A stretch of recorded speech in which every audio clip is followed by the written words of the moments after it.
Thank you, Mr. Chairman. And I appreciate each of you being here today. Just kind of a question across the board, because this is an extremely important topic, as we all know. But at the same time, there's no question we have seen such a massive growth in our federal government that it's become it dictates all the way down in ways that was never intended. So just in your respective opinions, is there a point, or maybe are we already at that point, where the federal government is so big that the model of federalism is really not possible or feasible?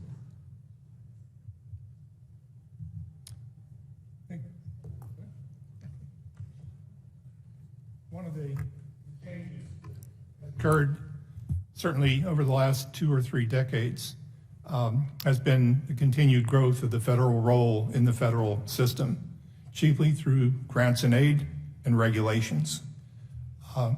At the same time that we've seen the growth in the dollars and requirements that are going out to states and localities, we've seen a decline of intergovernmental institutions to help ensure that that money is well spent.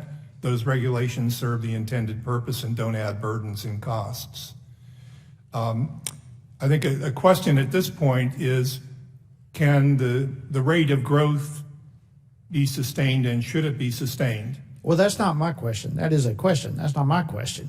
My question is the role of federal government. Is there a point where it gets so big that it's dictate? I mean, there's no way we're going to have the state governments fulfilling their role within the sphere that they're given in our Constitution.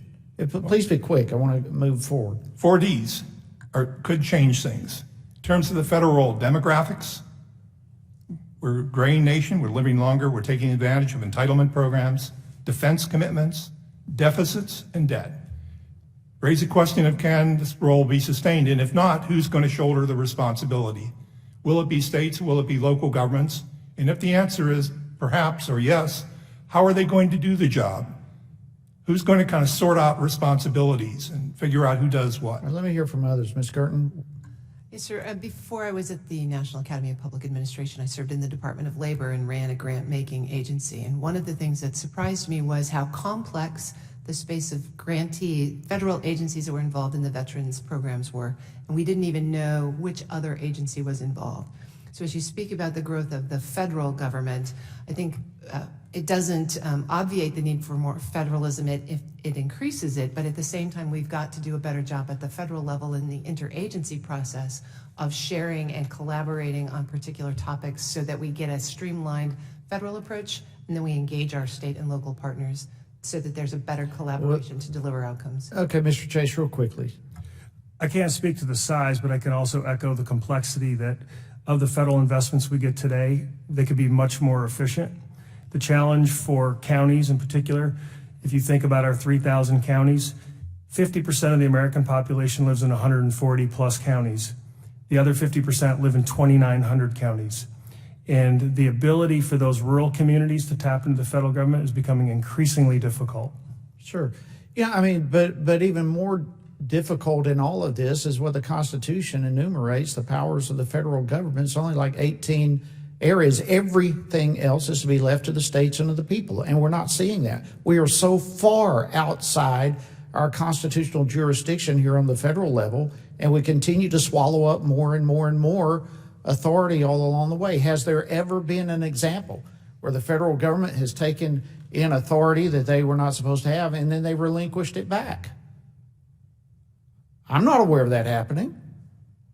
I mean, so we keep gobbling up more and more and more authority to where we think that those of us up here in Congress, we're supposed to take care of everybody's problem in the entire nation, all the states' problems, local problems, individual problems.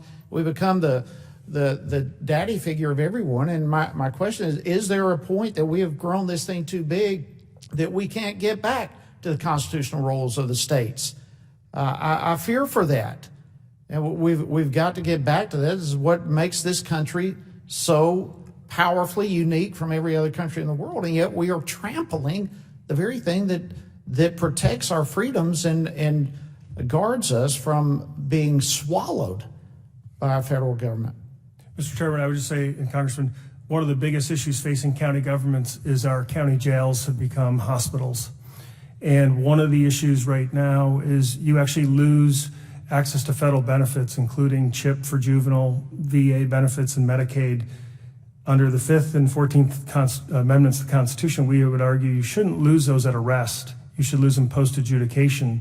So there are also issues where we think the federal government should help counties with their core responsibilities under the Constitution. Right now, we are running programs because people are losing their constitutional rights at arrest, not through due process. And that is costing counties billions of dollars in health care. Thank you. I yield.